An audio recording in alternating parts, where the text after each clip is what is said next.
Hello and welcome, everyone. Tonight, we find ourselves sitting on soft grass by a peaceful river, beneath the sheltering leaves of a grand old tree.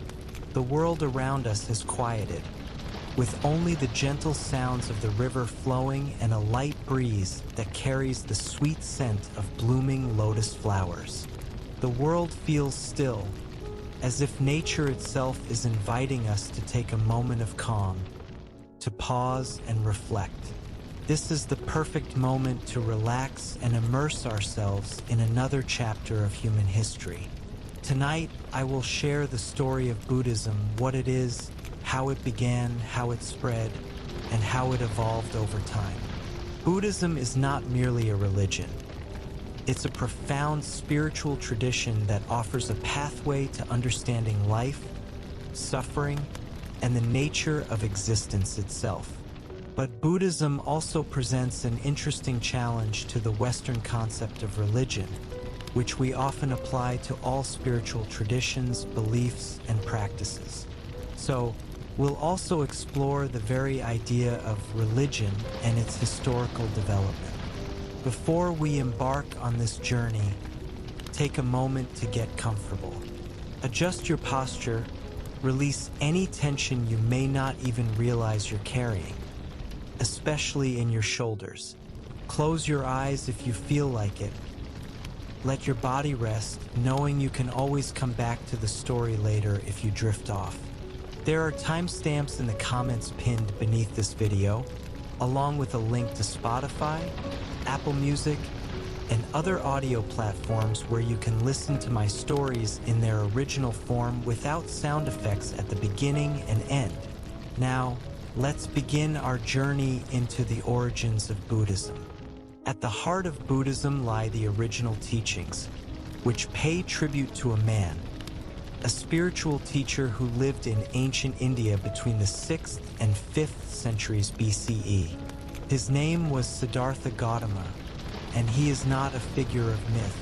He truly existed. However, distinguishing the historical facts from the legendary aspects of his life can be challenging. As to Buddhists, he became the Buddha, the awakened one. His life and teachings are at the center of this transformative tradition that has impacted millions across the world. Siddhartha Gautama reached a state of enlightenment that freed him from suffering, ignorance, craving, and the cycle of rebirth. This state, known as Nirvana, was not a magical gift or a divine bestowal. Instead, it was the result of his own deep meditation, inquiry, and self-discipline. He did not present himself as a prophet or a messenger of divine truth, nor was he a messiah. Instead, he was a guide, a model for what human beings could aspire to become, a spiritual pioneer. His teachings did not emerge out of nowhere. They were deeply rooted in the spiritual explorations that were taking place in India at that time. To fully understand the background of his teachings, we must look at India during the first millennium BCE, a time of intense spiritual questioning, speculation, and exploration about the cosmos, self-knowledge, and the fate of beings after death. It was a time when people were increasingly drawn to the search for meaning beyond the mundane experiences of daily life. India already had a rich history by the time of the Buddha, having seen the rise and fall of several civilizations, particularly in the Indus Valley. Around the same time that early cities began to develop in Mesopotamia, the first urban centers were being established in the Indus Valley, located in present-day Pakistan and northwest India. These ancient cities, however, remain somewhat mysterious due to the lack of written records from that time. Nonetheless, they provide critical insights into early civilization, urban planning, and trade practices. Little is known about the politics or religious beliefs of these early Indus Valley societies, but archaeological, linguistic, and genetic evidence supports the theory that by the middle of the second millennium BCE, Indian societies and religions were significantly influenced by a wave of migration from Central Asia, the Indo-Aryan migration. This migration occurred over several centuries, beginning around 4,000 years ago, and the Indo-Aryans, an ethno-linguistic group with shared cultural and linguistic traits, brought with them their own traditions, beliefs, and systems of organization. The Indo-Aryans are believed to be part of a broader Indo-European migration that originated north of the Caucasus Mountains, with waves of migration reaching from Eastern Europe to India. The Indo-Aryan migration, a later wave compared to earlier migrations, brought new cultural, linguistic, and social norms to India, influencing the society and its religions.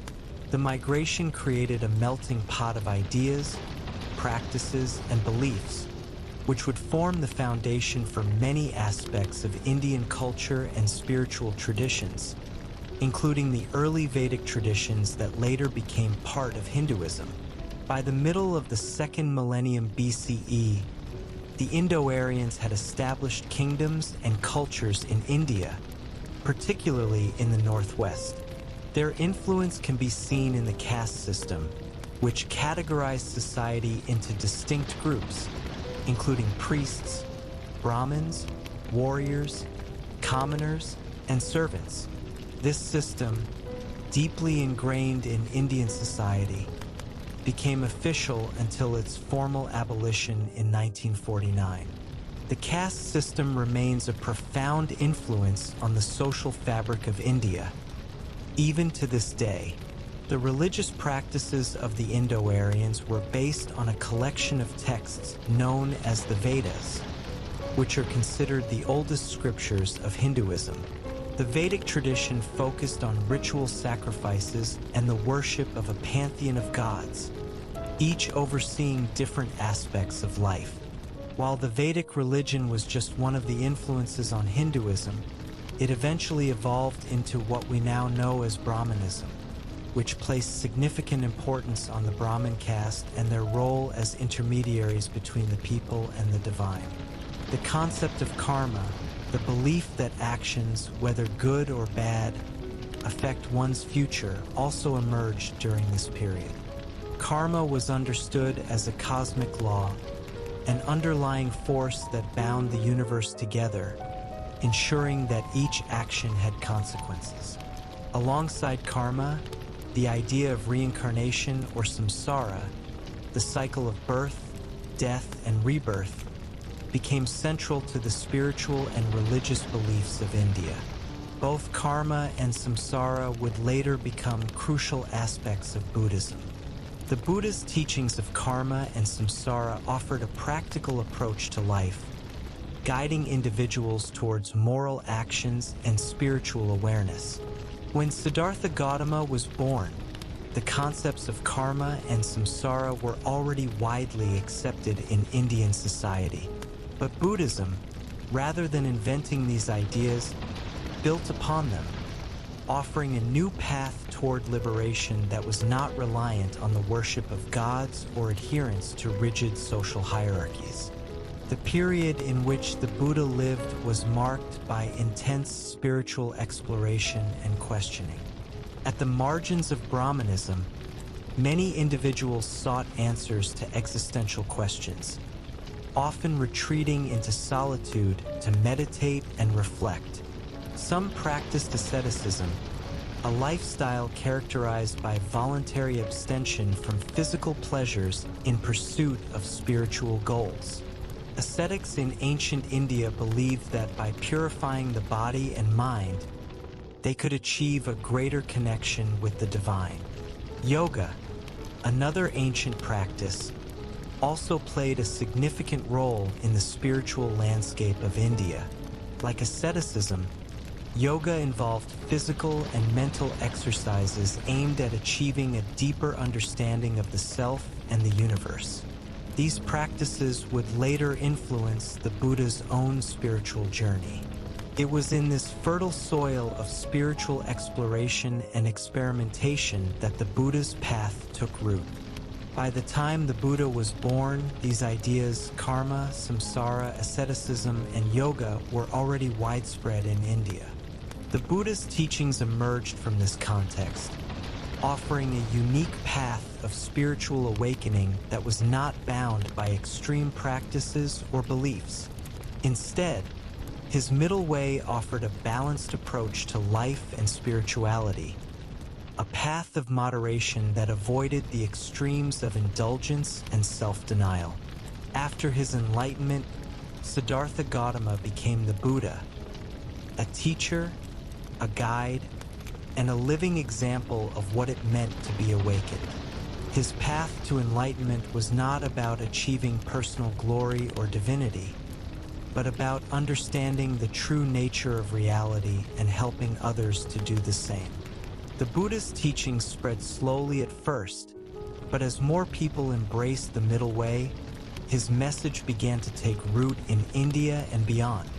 Despite early resistance, the Buddha's path proved to be a profound alternative to the social and religious systems that dominated the time. At the margins of Brahmanism, there were many individuals who sought answers to life's deepest questions, often isolating themselves from society to meditate and reflect. Some embraced asceticism, a lifestyle marked by voluntary abstinence from sensual pleasures to pursue spiritual goals. Ascetics chose simplicity, rejecting material possessions and physical comforts. They spent their time fasting and focusing on deep religious practices, seeking inner peace and a stronger connection with the divine. Asceticism is a practice found in many cultures and religions throughout history. Yet, it seems that India could have been the place where it first emerged in its distinct form. Ancient Vedic texts, some of the oldest in India, mention asceticism as a spiritual practice. By the time of the Buddha, asceticism had already become widespread in India, though it remained a marginal practice. Despite being relatively common, it was still seen as an extreme lifestyle, a way to challenge the attachments of the world and pursue ultimate freedom through self-denial. At its core, asceticism was about controlling the body, denying its desires, and transcending the physical realm. Some believed that by mastering the body, one could gain supernatural powers or enter a state of intense ecstasy and happiness. In the pursuit of spiritual freedom, ascetics would subject themselves to harsh conditions, fasting, enduring discomfort, and disconnecting from physical pleasures in hopes of reaching higher states of being. They believed that purifying the body and reducing its needs would lead to a greater connection with the divine. Another practice gaining prominence in India during this time was yoga, another ancient Sanskrit term. Yoga, like asceticism, was deeply connected to the search for spiritual awakening. While asceticism focused on abstinence and self-discipline, yoga emphasized the cultivation of both physical and mental discipline. It was believed that through physical exercises, mental training, and breath control, one could strengthen the mind and connect with the divine. The practice of yoga was not new in the 6th century BCE, having appeared much earlier in Vedic texts. However, it gained greater attention among ascetics during this period, who sought to harmonize the mind and body. This combination of mental and physical discipline was seen as a means to achieve deeper self-awareness and to forge a closer connection with the divine, a method that would later influence the Buddha's own spiritual journey. Siddhartha Gautama would eventually encounter these practices in his own search for enlightenment. The historical Buddha, Siddhartha Gautama, was born into a time when these practices, karma, samsara, asceticism, and yoga, were already widespread. These ideas were evolving and merging, rooted in both Indo-Aryan traditions and indigenous beliefs. The synthesis of these influences created a fertile ground for spiritual exploration. It was within this rich spiritual environment that the Buddha's teachings would emerge, offering a new perspective on life, suffering, and liberation. The Buddha's teachings, though rooted in the older traditions, gave a fresh understanding of the path to enlightenment. At the heart of the Buddha's philosophy was the discovery of the middle way, a path between the extremes of self-indulgence and self-mortification. The Buddha's own experience of extreme asceticism, enduring extreme deprivation and self-denial, led him to this realization. Neither extreme was the true path to enlightenment. In the search for balance, he found that liberation lay in moderation. The middle way emphasized avoiding the excesses of physical indulgence and the extremes of bodily torture, offering a path of balance between the two. The middle way wasn't just a practical approach to physical discipline. It was a philosophy that extended beyond personal practice into the wider questions of existence. It called for a rejection of absolutism and radical intolerance, opposing the extremities of ideological certainty. It also rejected nihilism, the belief that life is meaningless. The middle way was a call for balance, for a path that allowed individuals to progress and grow, rather than becoming trapped in rigid extremes that only led to stagnation. After coming to this profound understanding, Siddhartha Gautama abandoned his extreme practices and shifted his focus. The middle way was not just a philosophy of moderation. It was a practical path for spiritual awakening. The Buddha recognized that this was the path to true enlightenment, not just an intellectual understanding, but a lived practice.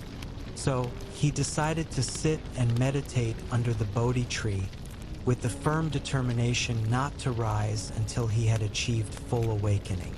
According to legend, Siddhartha Gautama seated himself under a sacred fig tree, the Bodhi tree, in the region of present-day Bihar, India.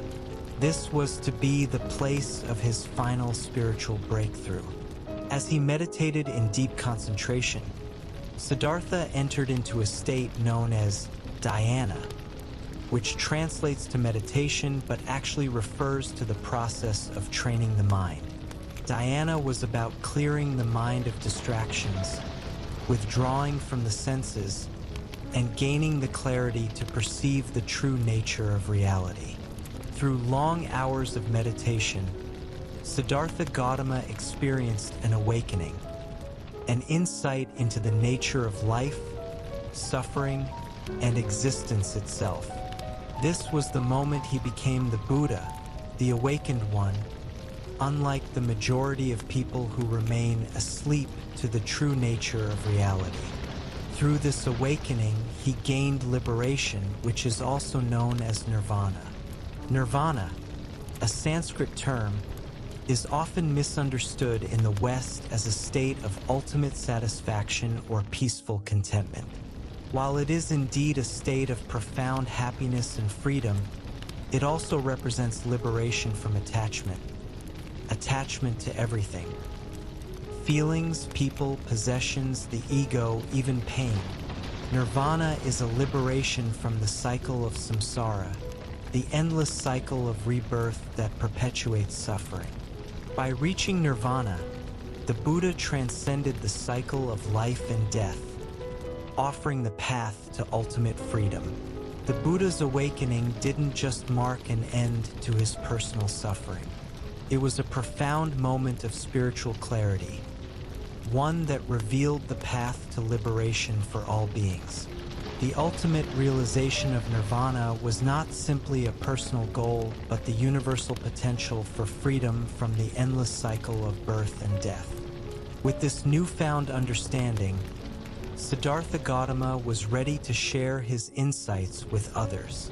This marked the beginning of his teachings, which would form the foundation of Buddhism as we know it today. His path to enlightenment and the teachings he left behind continue to resonate with countless individuals across the world, offering a timeless message of liberation, compassion, and spiritual awakening. The concept of nirvana is not exclusive to Buddhism. It exists in other Indian religions as well, including Hinduism. The notion of nirvana and the transformative experience of spiritual awakening are crucial to understanding the Buddha's path. In the stories surrounding his meditation under the Bodhi tree, different episodes have been told about his encounters during this pivotal time. One of the most well-known is the story of Mara, a demon who ruled over desires and sought to prevent the Buddha's awakening. Mara didn't want the Buddha to reach nirvana or reveal his path to mankind. To thwart the Buddha's spiritual journey, Mara sent his beautiful daughters to seduce him and armies of terrifying monsters to frighten him. However, the Buddha remained undisturbed, his focus unshaken by these attempts to distract him from his mission. He stood firm in his meditation, unaffected by Mara's attacks. This unshakable resolve allowed him to repel these temptations, ultimately leading him to the profound realization of enlightenment. After this moment of enlightenment, the Buddha set forth once again, traveling to the lower plains of the Ganges River in the east. His journey was not one of solitude, however. He began teaching, sharing the knowledge he had gained with others, and building a community of followers who sought to walk the same path. His teachings centered on the middle way, a path that avoided extremes, instead offering a balanced approach to life and spirituality. This middle way was not only a practical guide for spiritual practice, but a philosophy that would guide all those seeking liberation.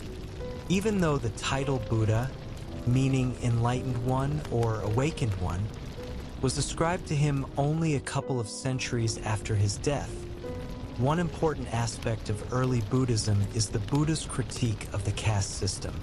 He spoke out against the social hierarchy that dominated his time, particularly the practices of the Brahmin priests. The Buddha's teachings emphasized that liberation did not depend on one's birth or social origin, nor did it require the worship of particular gods. In this sense, Buddhism emerged as a religion without gods. Although some deities were revered, they were not essential to the pursuit of enlightenment. The Buddha's path to awakening and freedom did not rely on divine intervention or the worship of supernatural entities. This rejection of divine authority and the traditional social order created tension with the prevailing system in India. The early movement, which we could call a sect, challenged the established religious and social structures by advocating for equality and individual spiritual effort. In Brahmanism, there existed a pantheon of gods, many of whom were later absorbed into Hinduism. The path to spiritual favor in Brahmanism required devotion to these gods, and worship could only be performed through the Brahmin caste. Buddhism, however, offered an alternative. It was a religion without gods, emphasizing personal responsibility, mindfulness, and liberation through one's own efforts. This was a radical shift from the prevailing religious beliefs, particularly because it appealed to the lower classes, those who were excluded or oppressed by the rigid hierarchy of caste. Buddhism in the 5th century BCE was still in its infancy, a small movement that coexisted with other religious traditions like Brahmanism and the emerging forms of Hinduism. Yet, despite its modest beginnings, its doctrines posed a potential threat to the caste system, which was deeply entrenched in Indian society. As Buddhism spread, its message of equality and personal spiritual attainment made it particularly appealing to the lower classes, those who were excluded or oppressed by the rigid hierarchical structures of their time. By the time of the Buddha, the spiritual landscape of India was already incredibly diverse, but Buddhism introduced something new, a path that transcended social divisions. The Buddha's teachings of the middle way and liberation through personal enlightenment resonated with those outside the elite Brahmin class. The Buddha's rejection of caste, combined with his message that anyone, regardless of birth, could reach enlightenment, challenged the hierarchical structures that governed social and religious life in ancient India. The appeal of Buddhism grew steadily, yet it remained a relatively small movement for several centuries.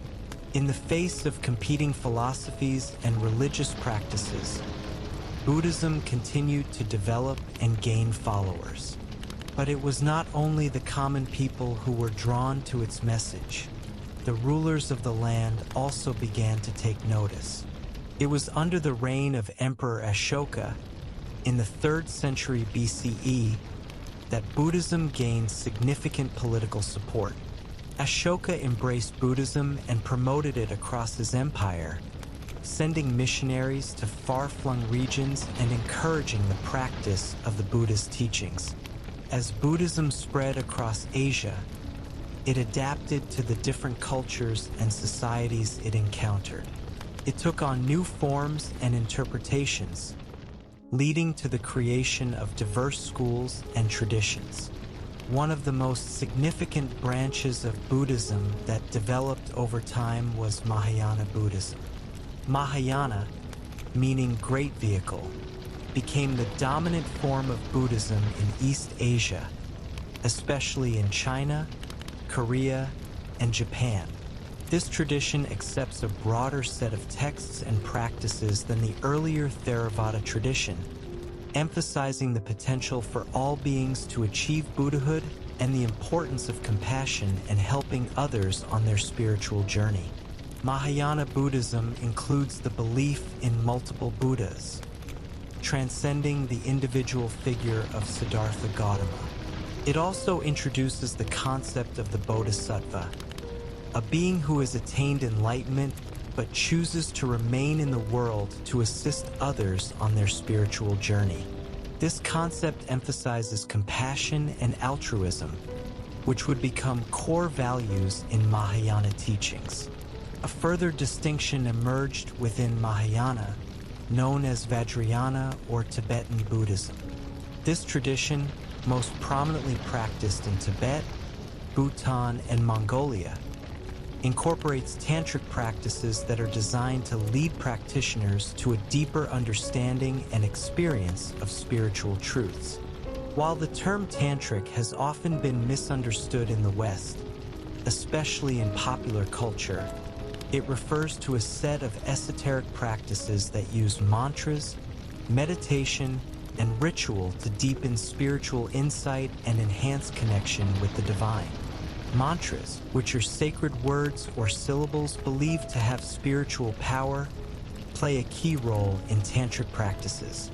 These mantras are used in meditation and prayers, believed to invoke divine forces and enhance spiritual awareness. The word Om, one of the most famous mantras, is considered the sound of the universe itself, representing the unity of all existence. In Vajrayana Buddhism, the use of mantras is central to achieving enlightenment and connecting with the divine in a direct and personal way. Buddhist tantras and the use of mantras are deeply intertwined. In Tantra, mantras are regarded as sacred formulas whose true power is unleashed when they are recited, often following a special initiation. These mantras can be incredibly simple, the most famous being the syllable Om. For many Hindu and Buddhist traditions, Om is considered the primordial sound, the very first vibration of the universe. It's a symbol of universal unity and is seen as the sound of creation itself. Though while Om is perhaps the most well-known, Mantras can also be longer, melodic phrases.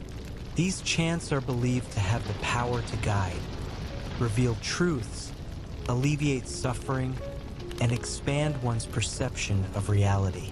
The practice of using mantras is not about seeking pleasure or physical experience, but rather opening the mind to deeper spiritual truths.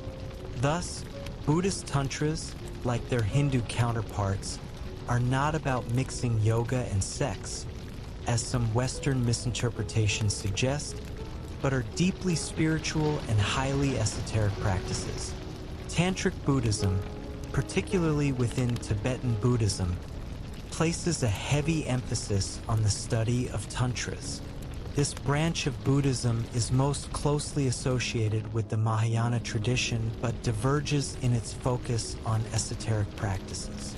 Tantra includes practices that are considered secret, mysterious, and highly sacred, designed to facilitate profound spiritual experiences.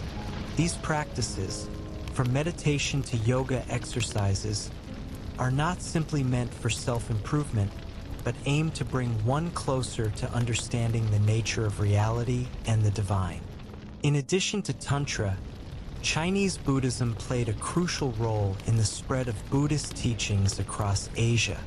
It was from China that Buddhism continued its expansion into Korea, Japan, and Vietnam. The Buddhist scriptures, known as the Chinese canon, were written in classical Chinese, making them an authoritative source for Chinese Buddhists but not for Theravada Buddhists. In China, new schools of Buddhism began to emerge, one of the most famous being Chan Buddhism, which later became known in Japan as Zen Buddhism. Zen Buddhism, or Chan, draws from various sources within the Mahayana tradition but offers a unique response to the growing importance placed on textual knowledge and doctrine. While texts still held significance, Zen emphasized direct experience and practice. Its core practice, meditation, zazen, focuses on cultivating insight into the nature of the mind and the world, not through theoretical knowledge, but through lived experience. It stresses self-restraint and the expression of spiritual insight in daily life, contributing to the well-being of others. Zen Buddhism was influenced by Taoist philosophy, which was prominent in China during that period. Taoism's emphasis on naturalness, spontaneity, and the ineffable quality of existence resonated with Zen's focus on transcending ordinary thought and perception. In this sense, Zen Buddhism sought to harmonize the teachings of the Buddha with the Taoist worldview, creating a unique spiritual practice that values inner stillness, simplicity, and mindfulness. Zen Buddhism spread far beyond China.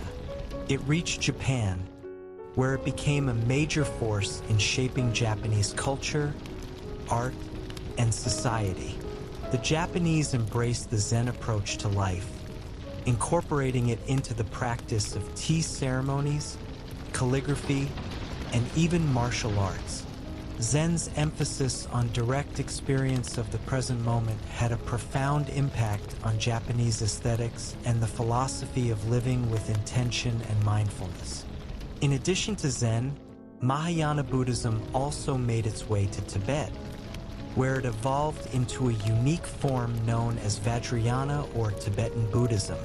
Vajrayana, which literally translates to diamond vehicle, emphasizes esoteric practices, including rituals, meditation techniques, and the use of mantras. Unlike other branches of Buddhism, Vajrayana uses these tools to accelerate the path to enlightenment, often under the guidance of a guru or lama.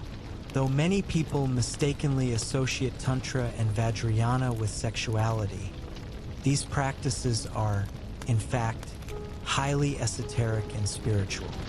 Tantra is concerned with the inner transformation of the practitioner, using specific methods to bring about a profound spiritual awakening. The key practices in Vajrayana include the recitation of mantras, visualization techniques, and the use of sacred symbols, all aimed at transcending the ego and connecting with the divine. A mantra is a sacred syllable, word, or phrase that is believed to hold spiritual power. It is repeated to invoke the power of the divine or to focus the mind during meditation. One of the most famous mantras in Tibetan Buddhism is Om Mani Padme Hum, a mantra that embodies compassion and the universal wisdom of the Buddha. Mantras, when recited with proper intent, are said to purify the mind, body, and spirit, creating a pathway for spiritual awakening. In Tibetan Buddhism, the use of mantras is central to the practice of tantric rituals. By repeating these sacred words, practitioners connect with deeper levels of consciousness, aligning themselves with the Buddha's teachings. In essence, mantras are not just words. They are tools that shape reality, guiding the practitioner toward enlightenment. Now, if we step back from the mystical aspects of Buddhism and look at its broader context, we begin to see that Buddhism's expansion into different regions was not just about spiritual ideas, but also about cultural and philosophical exchange. In fact, one of the central concepts that Buddhism challenges is the very idea of religion. In many parts of the world, religion is defined as the belief in or worship of a divine power, usually a god or gods. However, Buddhism does not adhere to this conventional view of religion. It does not require belief in a god, nor does it demand the worship of a divine being. While there are revered figures in Buddhism, there is no pantheon of gods or single all-powerful deity. This makes Buddhism unique, especially when compared to other world religions. A person could, in theory, be a Buddhist and practice a different religion as well. This flexibility and openness have made Buddhism an appealing practice for people around the world. Despite this, Buddhism is still considered a religion in many parts of the world. It has its own community of believers who share common practices and rituals. It has clergy, temples, and an organized structure. It plays a vital role in shaping the identity of its practitioners and fulfills their need for spirituality. This leads to the age-old question: is Buddhism a religion? The answer depends on how we define religion.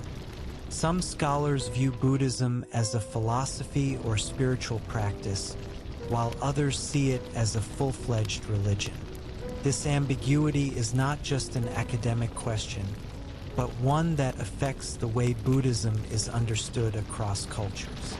Some see it as a religion in the traditional sense, while others view it more as a path of personal transformation.